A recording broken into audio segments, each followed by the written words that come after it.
Welcome everyone to the fourth webinar of the ERN GUARD-Heart webinar series. We will start in a few minutes, but first I would like to invite and welcome Professor Gafforio, Dr. Renzo Marcolugno, and the speaker of today, Dr. Barituccio from Padova, Italy. Because today we will talk about rare inflammatory cardiomyopathies from diagnosis to tailored therapy. And this will be about thematic area 5. So Professor Gafforio, I would like to give the word to you as one of the chairs of the webinar of today. Thank you so much. Well, first of all, I'm a clinical cardiologist from Padova, Veneto, Italy, and we will have two clinical cases, two real clinical cases of rare inflammatory cardiomyopathies. And my co-chair, Dr. Renzo Marcolugno, is a clinical immunologist and cardiologist and hematologist, and is part of the cardiology team that is a multidisciplinary team that of cardiac immunology. The speaker, Dr. Anna Barituccio, is a clinical cardiologist and an imaging expert. And so having said that, I would like to give the word to my co-chair, Renzo Marcolugno, and then we will start with a clinical case presented by Anna Barituccio. I guess we will have first the discussion of the first case, and then 5 minutes for questions and answers. Thank you for kind invitation. I'm happy to be with you this afternoon, and the review to Anna Barituccio, and then we will comment together. So good afternoon, everyone. Thank you very much for the opportunity to present our cases, and thank you for this invitation. So I will present a case of a 34-year-old Caucasian male who presented to the emergency department for recent onset of fever, pleuritic chest pain, and dyspnea. This man had a history of allergic asthma, chronic sinusitis, and nasal polyposis. 2 years prior to this admission, the patient underwent nasal septoplasty, and the biopsy of the nasal mucosa was consistent with ethmoiditis with a rich eosinophilic component. Actually, 5 years prior to this presentation, the patient also underwent hemorrhoidectomy because of active rectal bleeding, and on histological examination, findings were suspicious for ulcerous rectal colitis. The patient was actually temporarily treated with oral mesalazine and topical steroids, but then he decided on his own to withdraw therapy, and he stopped his gastrointestinal follow-up. At that time, and this is very important, blood tests were normal. At the time of the arrival of this patient to the emergency department, vital signs were within the normal range. The ECG, however, showed infralateral T-wave inversion, and a bedside echo showed evidence of circumferential pericardial effusion. But the most interesting point is if we look at the blood tests, which showed increased white blood cell count with a 50% eosinophils, and troponin elevation with a rising trend. Therefore, the patient was admitted to the cardiac intensive care unit for further follow-up. So we have a relatively very young man who's presenting with chest pain. He also has increased troponin and pericardial effusion. We have to put all these data together and come up with some differential diagnosis. We all know that if we think of the differential diagnosis of acute chest pain, we may have extracardiac causes that can be pulmonary, vascular, gastrointestinal, but also cardiac causes. And in this setting, we can have ischemic causes such as an acute coronary syndrome, but also given the young age, we have to consider the possibility of a non-ischemic cause of this chest pain, and so a case of an suspected myocarditis with some pericardial involvement. So on arrival to the intensive care unit, the patient underwent a 2D echo which, as you can see here, showed normal-sized ventricles with a borderline low normal, let's say, left ventricular ejection fraction, 53%, with some hypokinesia of the infralateral wall. But again, we confirmed the presence of a circumferential moderate pericardial effusion with no evidence of hemodynamic compromise, so no signs of cardiac tamponade. We have to bear in mind, however, that the patient presented with chest pain and we had an increase in troponin levels. So even if we think that the patient has an ischemic cause underlying, or if we want to rule out an ischemic cause to confirm a non-ischemic diagnosis, we need to have a look at the coronary arteries. Being the patient very young with no cardiovascular risk factors, we thought that the pre-test probability of coronary artery disease was low, and therefore we decided to perform a coronary CT. And actually, coronary CT confirmed that the coronaries were normal. It also confirmed the presence, as you can see from the red arrows, of the pericardial effusion, and showed, as shown by the blue arrow, some pleural effusion as well.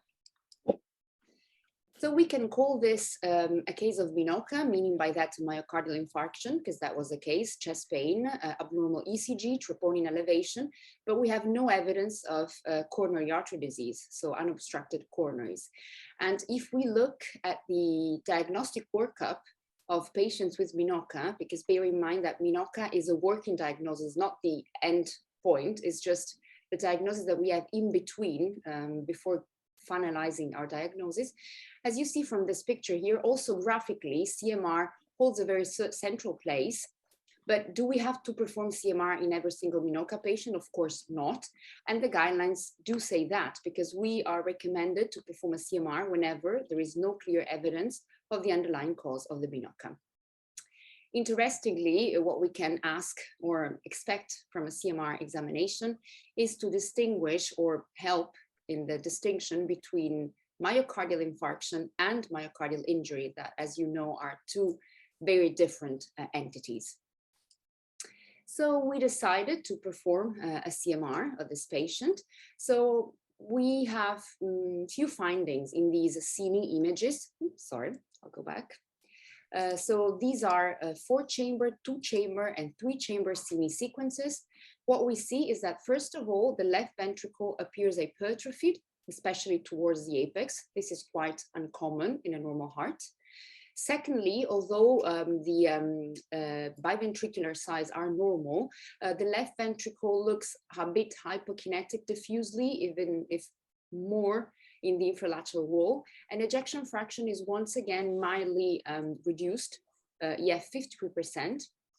And also the right ventricle appears to be mildly hypokinetic with an ejection fraction of 50%. And as you note again, we confirm the presence of a circumferential pericardial effusion. The key selling point of CMR is, however, the ability to provide a myocardial tissue characterization, and we do so using different sequences. In the acute setting, we also always perform the T2 weighted sequences, looking for myocardial edema that appears as a bright signal. I don't know if it projects well in your screens, but as you see here from the arrows, there is an area of subendocardial increased signal intensity. So an area of subendocardial edema of the mid cavity to apical anteroseptum, and some spots of edema here in the subendocardium of the infralateral wall at the basal and mid cavity level. Then we usually perform, when we are allowed to, based on clinical condition of the patient and renal function and so on, to give the gadolinium contrast agent, and we acquire the images after administering contrast. These are the late gadolinium enhancement sequences, and as you see here, we look for bright signal again. And in these 3-chamber, 2-chamber, and 4-chamber respectively, what we see, as noted by the arrows, is some areas of subendocardial late enhancement, quite diffuse because it involves the infralateral wall, here basal, mid cavity, but also something here in the apex, the inferior wall, let's say base to mid cavity, and also some involvement of the anterolateral wall. The subendocardial distribution of late enhancement is usually specific of an ischemic process. And this is a bit odd because we do know that the patient has normal coronary arteries. So bear this in mind for later on in the case. Of course, we should not forget that the patient on presentation, apart from having the increased troponin, had something else quite unusual in his blood test, which is eosinophilia. Eosinophilia has numerous and heterogeneous causes. As you see from this table here, you can have primary eosinophilia, which is usually a hematological disease, a disorder, but you can have many, many different causes of secondary eosinophilia, including allergic disorders, dermatological diseases, vasculitis, infectious diseases, and so on. So we had to do a bit of workup in this patient to understand where the eosinophilia was coming from. So we did an extensive microbiological panel that exclude like strongyloidosis, toxocaracanis. We also performed a tryptase test, which was normal, and the lymphocyte subpopulations were as well normal. We also tried to exclude the primary causes of eosinophilia, and therefore we performed genetic testing that ruled out the most common causes of eosinophilic leukemia. Interestingly, ANCA antibodies tested negative, while anti-heart antibodies tested positive. So putting all these information together, we have a young man with eosinophilia, chest pain, subendocardial late announcement on CMR, but normal coronary arteries. We need to come up with a final diagnosis. So if you remember, we used to call it once Sturge-Star syndrome. Nowadays it's known as eosinophilic granulomatosis with polyangiitis, most commonly known as EGPA.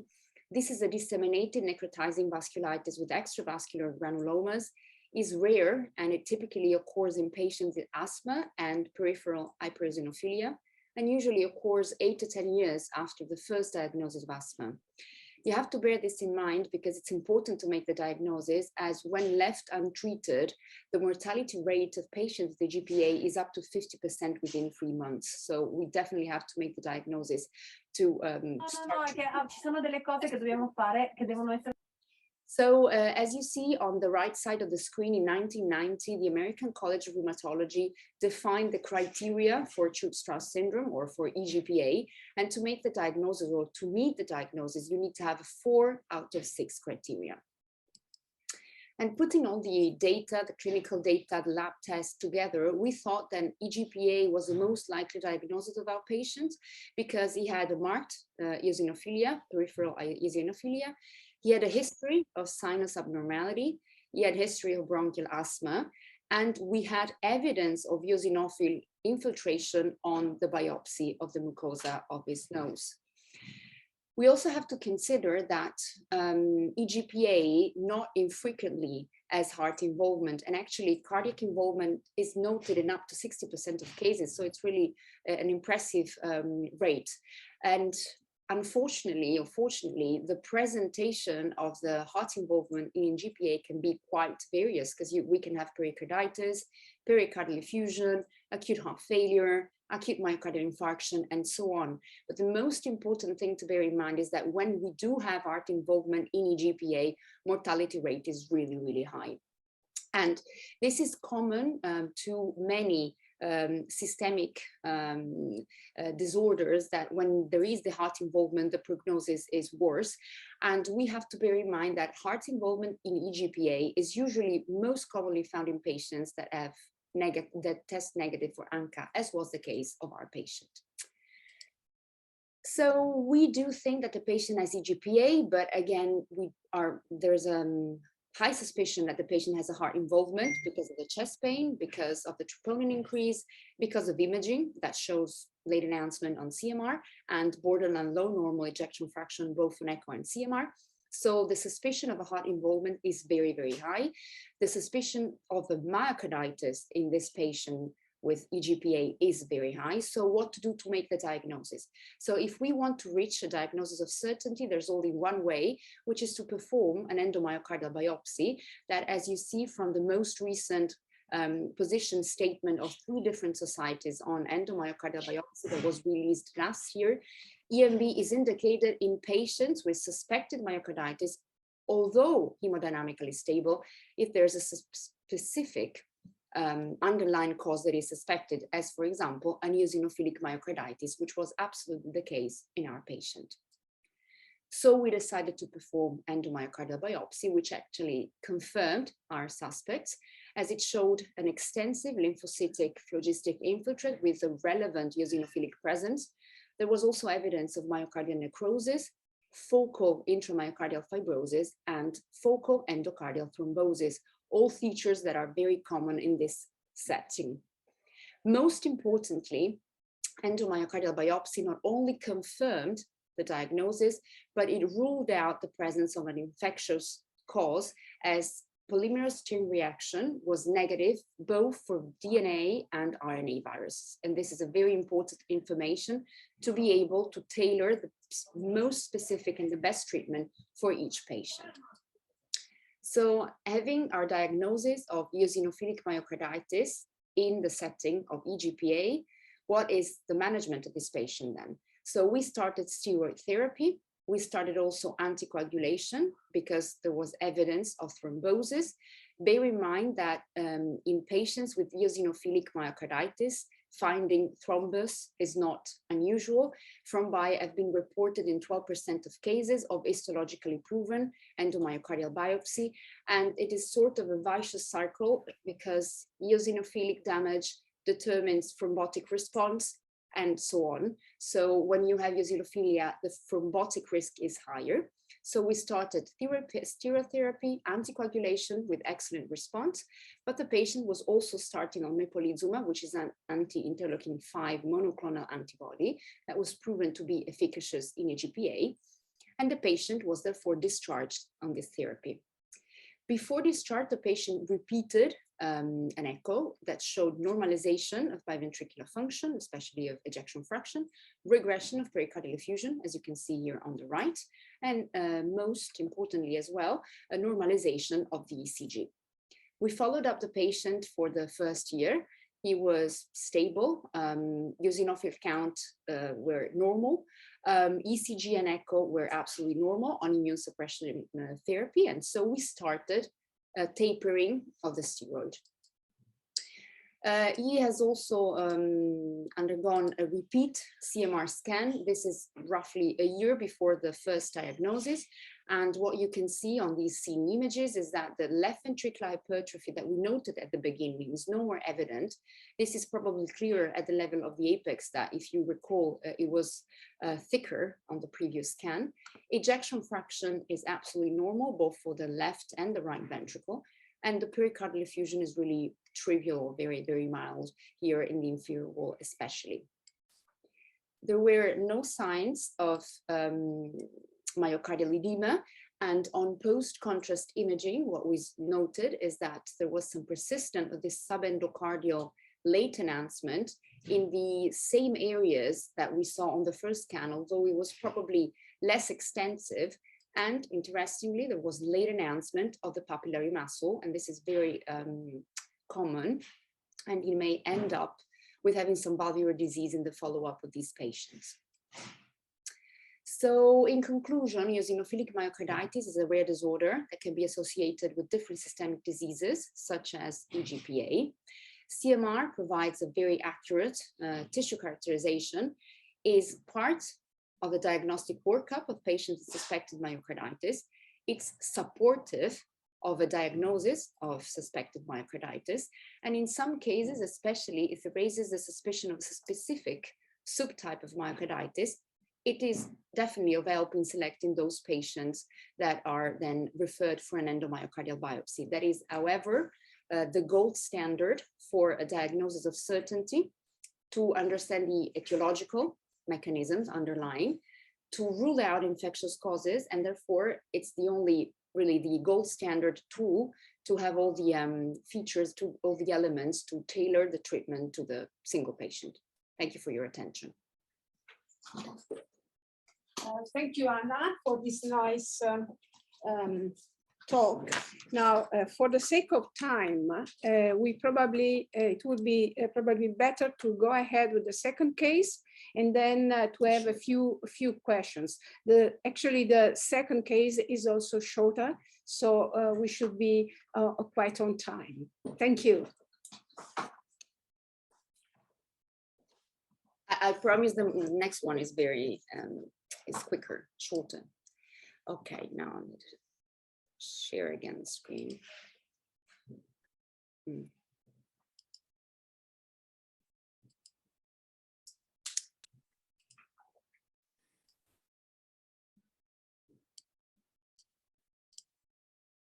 Can you see the slide set now? Yes, perfect. Okay, so the second case, shorter one, is another very young person. This time is a 44-year-old female, Asian female patient who presented to the emergency department with 1 week lasting fatigue and exertional dyspnea. The patient only had a history of autoimmune hyperthyroidism with positivity of the anti-peroxidase antibodies.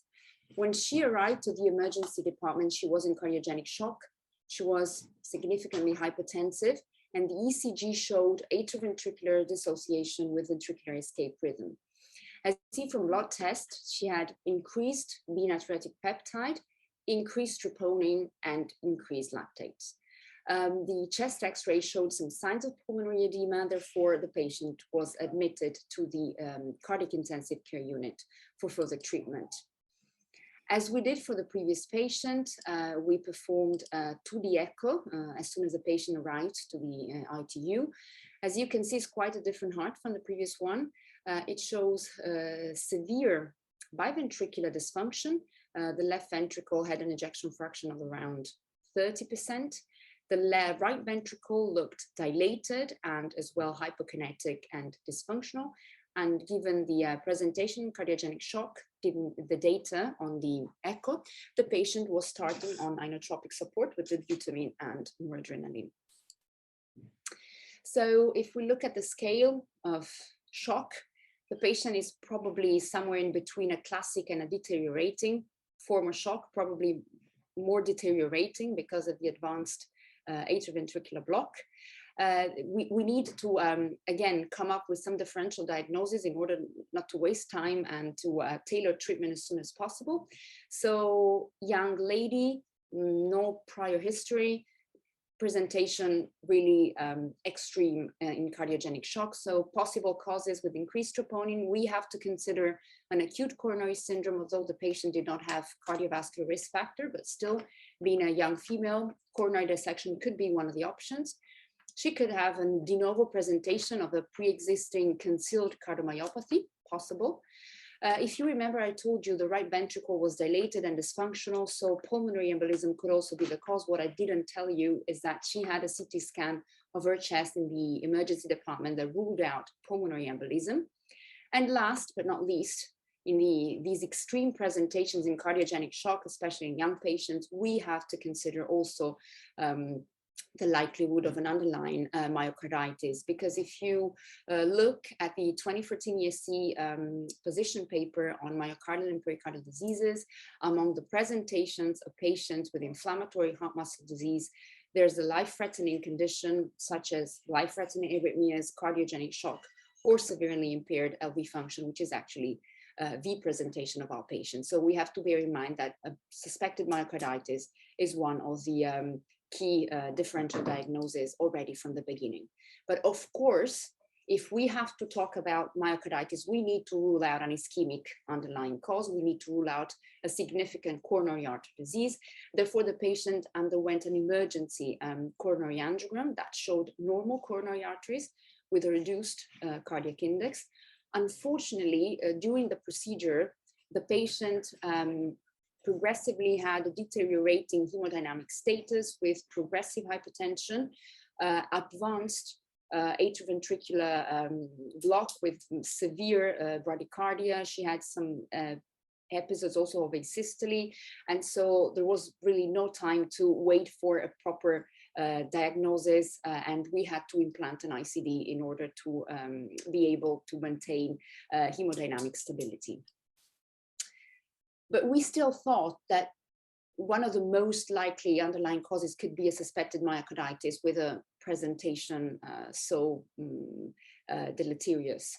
And again, we always need to do a workup because we need to put all the, it's like having pieces of the puzzle. So we need to put together clinical history, signs, symptoms, ECG, which was quite relevant in the case of the patient, echo. Of course, as you see here in the workup, CMR is one of the imaging tests recommended, but of course, in a patient that is so unstable, suggesting a CMR scan is really not the case. But we need to come up with a diagnosis, definitely, especially in such unstable cases.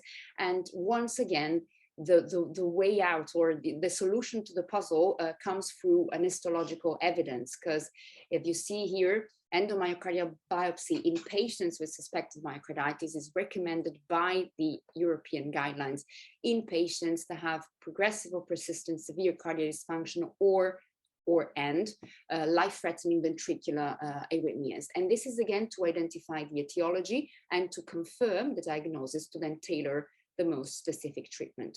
So we decided to perform an endomyocardial biopsy, and we were right to do so because it confirmed the presence of a diffuse lymphomonocytary phlogistic infiltrate with myocyte necrosis. There was no evidence of fibrosis, no evidence of giant cell, no evidence of eosinophilic infiltrates. And once again, viral PCR was negative both for DNA and RNA viruses. Therefore, the diagnosis was of an autoimmune virus-negative myocarditis. Bear in mind that this patient already had an autoimmune, let's say, background because she had an autoimmune hyperthyroidism. So that being said, we do have a diagnosis now. We have a really extreme presentation, extreme instability. We need to do something. We do know now, we evidence more recently of the efficacy of immune suppressive therapy in patients with virus-negative inflammatory cardiomyopathy. We will have to do a step back in a few seconds, but the patient was very, very unstable on, let's say, day 0, day 1. So we needed to do something. And what we thought was the most safe procedure, but also efficacious procedure, was to start the patient on steroids. And we start intravenously, of course, acutely, and later on the following days, the patient was switched to oral prednisone. Just on steroid therapy, the patient started improving, and this allowed us to reduce progressively the inotropic support, and we were able to withdraw it. And she didn't have any further arrhythmic episodes, so she improved quite a lot. I want to show you first how much did she improve. So this was performed 3 weeks after the first echo I showed you. You see it's a very different heart, but it's the same patient, I promise you. And you see that ejection fraction improved from 30% to 53%, which is nearly normal in a woman. You see also the right ventricle looking quite different from the first echo. So it's normal both in size and in function, and troponin levels and BNP levels were significantly reduced from 28,000 to 1,000 or so. I told you we were doing a step back, and this is why. So I told you the patient was started just on steroids. We had to take this decision acutely. We didn't have the viral results at the time, but we needed to start something to help the patient improve. But all the time that we think of starting immune suppression, we do a checklist that is very similar to that you may do in patients on a checklist for a transplant, because we need to rule out contraindications to immune suppression. So what we do is an extensive viral or microbiological search. So we test for quintiferin, which was negative, so she didn't have tuberculosis. We also tested, in this specific case, Borrelia, because the patient presented with complete AD block, and this was negative as well. And we tested all the most common viruses, cytomegaloviruses, Epstein-Barr, hepatitis virus, HIV. Remember that she's a young female. We need to screen all the potential contraindication to immune suppression. So the patient received a mammography, which was negative, and she's at a pap test, which was normal, but HPV search showed positivity for HPV6, and later on, Dr. Marco Longo will tell you why this is important. We also tested the presence, we do this routinely in the patients that need to undergo immune suppression. We test the presence of a mutation for the thiopurine methyltransferase, and this is in order to be able to give the patient treatment with azathioprine. But as you see here from the picture, this is D0, this is day 26, completely normal, different heart. This is nearly normalized, troponin reduced, BNP is reduced. So the patient was actually discharged just on oral steroids that were progressively tapered during hospital admission, and on AC inhibitors and Cambronol, and her treatment for her thyroid problem. So we've recently seen the patient in the outpatient clinic. She's doing very well. It's 1 month after discharge. As you see from the echo, is a normal heart, both the left and the right ventricle. She's doing really, really well. So we thought we could start, or let's say keep the tapering of the steroids. So we reduced the prednisone from 37.5 to 25 mg per day. The remaining treatment was unchanged, but of course, we are very happy with the results, but we need to be very cautious, especially in the most acute or peri-acute stages. And therefore, what we usually do, we plan very short follow-ups, and we're going to see the patient again in December. So in conclusion, fulminant myocarditis, so this form is a form of presentation. It's not a type of myocarditis, because actually different types of myocarditis may have a fulminant presentation, and it usually represents a marker of poor prognosis.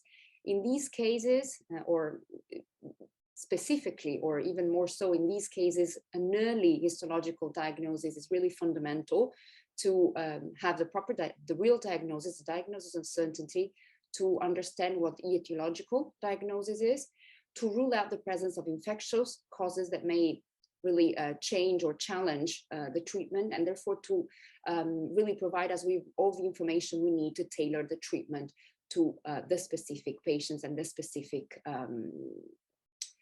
underlying pathology. And actually, really, the prognosis of the patient really depends on this, on how good we are to make the diagnosis early and to start treatment as soon as possible.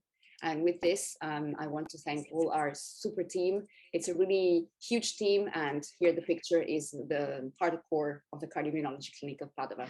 Thank you for your attention. I leave the words to the key experts.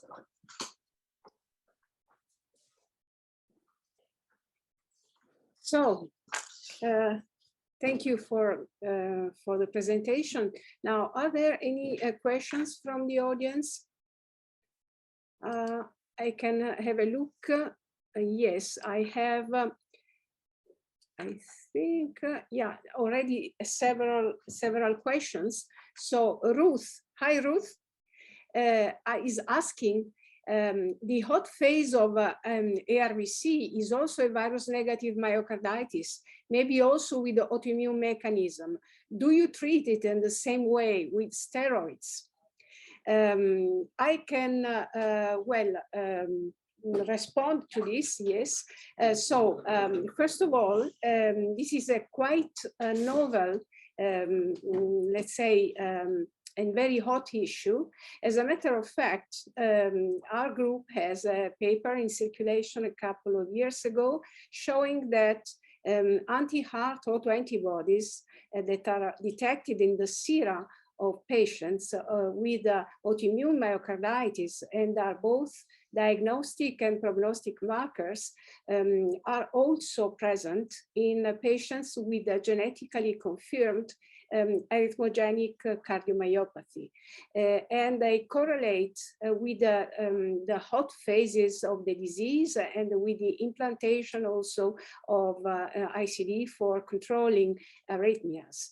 So definitely it is important, I think, in these cases, and we are actually implementing this strategy, having a diagnosis of certainty which means endomyocardial biopsy in these patients to check whether indeed there is an histological myocarditis first. Second, whether it's virus negative myocarditis, because immunosuppression is safe if it is done in the absence of an infectious cause affecting the heart. So, I mean, we are planning also treating selected patients with immunosuppression as well as we are doing in autoimmune myocarditis. Then I have a second question from Thomas Robbins.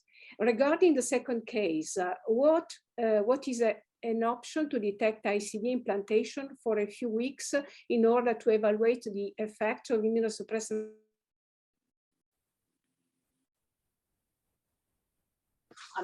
Can you, if you can hear me, I'll just stay here. Probably you do. Yeah, that's a very good question, and you're absolutely right. It's not a common practice. It's not even our common practice to implant an ICD in the acute phase. However, what I didn't stress enough is that acutely she was treated with a temporary pacemaker that was not able to capture. I think that probably due to extensive edema, it was not enough to be, it was not sufficient to be safe for the patient. And therefore it was decided in this specific case that we needed something was permanent and to put the patient in the most safe condition. But I agree, we all agree with you. Most of our patients are discharged on a life vest so that they're safe.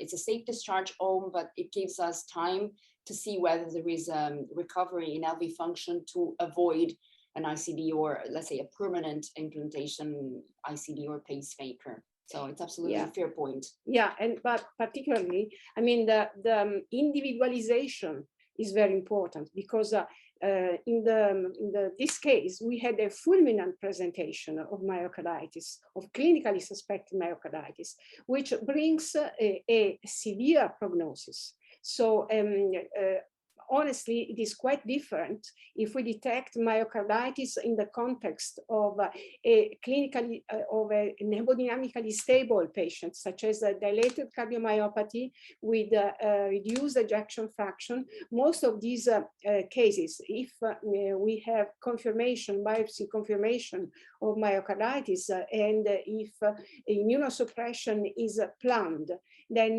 they are put, we defer the implantation of an ICD, and we use more and more life vest with very good results, I must say. There are still some problems because life vest is quite expensive, at least in Italy. And so we have, we can keep it for not more than 2-3 months, Anna, because otherwise it becomes sky high. But definitely this is something that should be considered even for the, you know, the industries to think of having less expensive temporary devices. Now, and there is another question also. What has been the evolution of the AV block and what is the place of the implantable defibrillator in this case? I mean, probably, I think we replied, but please let us know if we didn't. Yeah, if I may say of the ICD part, I think we've already discussed that. When we last saw the patient, I have a bit of suspicion that she still had some AV disorders. So we planned ICD check to assess the underlying rhythm with you know in a safe environment. But I do think that there may be a delay. What do you think, Alida? I mean, it may take longer for the AV block to resolve. Maybe in this case, because looking at the ECG, I think she's still having AV disorders. I mean, to be honest, it was a quite, you know, fulminant problem as well, because it happened while the patient was was being studied. And this was a young female. We were maybe expecting a giant cell myocarditis or cardiac sarcoidosis, something that would have needed anyway an ICD. And so this also took, you know, some place in the reason to, in the motivation to put immediately the ICD. But as I say, it is not common practice at our center. Actually, we try to defer ICD implantation with a diagnosis of biopsy-proven myocarditis. Now we have very few minutes left, and I'm afraid I would like to have, before time expires, to have a few words from our key person. I see that also there is another question about the virus. Yeah. Virus is very important to us, depends on the virus, depends on the load of the virus, of the replicating phase of the virus. And we definitely do not immunosuppress a patient with a virus positive myocarditis. So for us, it's a very important part of the whole workup. Now, I would, if I say, I would like to have a few words from our colleague Renzo Marcolongo in relation to the immunosuppression, because immunosuppression is an important decision, and we need an expert to treat safely and efficaciously, and to have a tailored immunosuppression.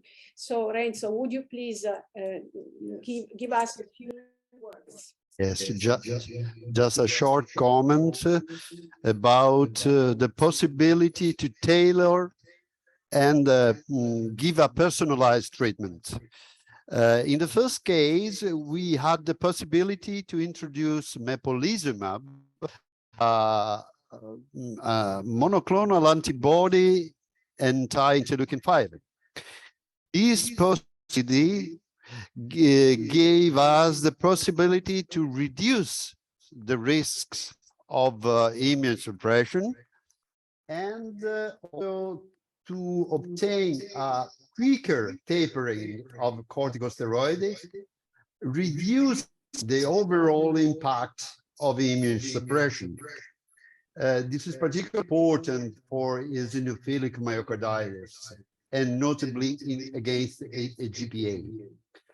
For the second case, I would like to underline that the presence of HPV virus at cervical level is not an absolute contraindication to immunosuppressive therapy if there is no evidence of intraepithelial cervical malignancy. So, following the induction phase of corticosteroids, we now plan to introduce a steroid-sparing agent such as azathioprine or other agents. But to conclude, we have to keep in mind that we need a biopsy-proven diagnosis with the exclusion of viral causes, but also to check if the patient has any contraindication to the use of immune suppressive agents, at least for classical immune suppressive agents. That's all.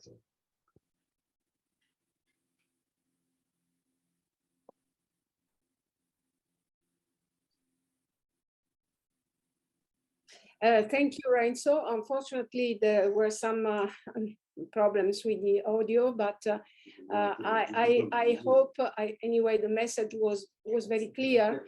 Are there any other questions from the audience?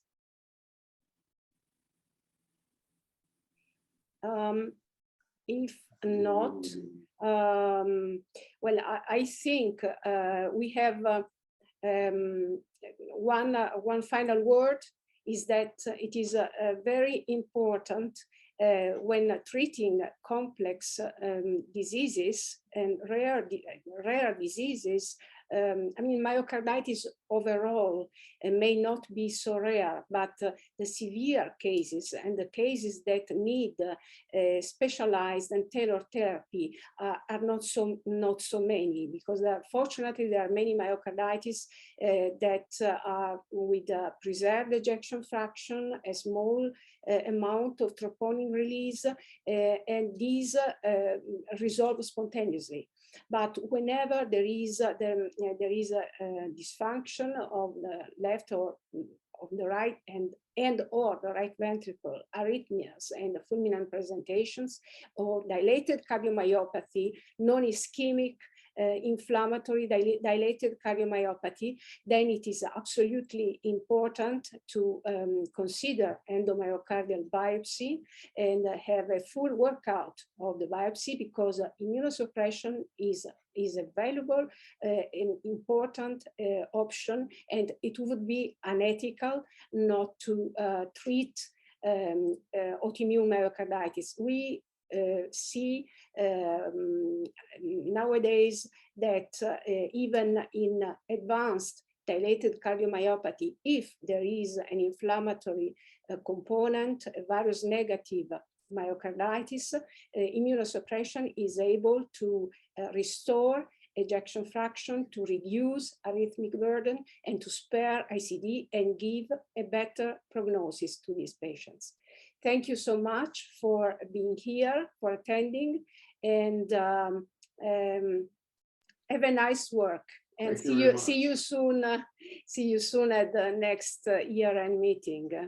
Thank you all for attending today, and thanks to the chairs and the speaker of today. Could you please stop share your screen? Then we can announce the date of the next webinar. It will be on December 21st. Yes. Thank you. So again, thanks for attending today, and also thanks for the questions in the chat. Very interesting, and we would like to see you on December.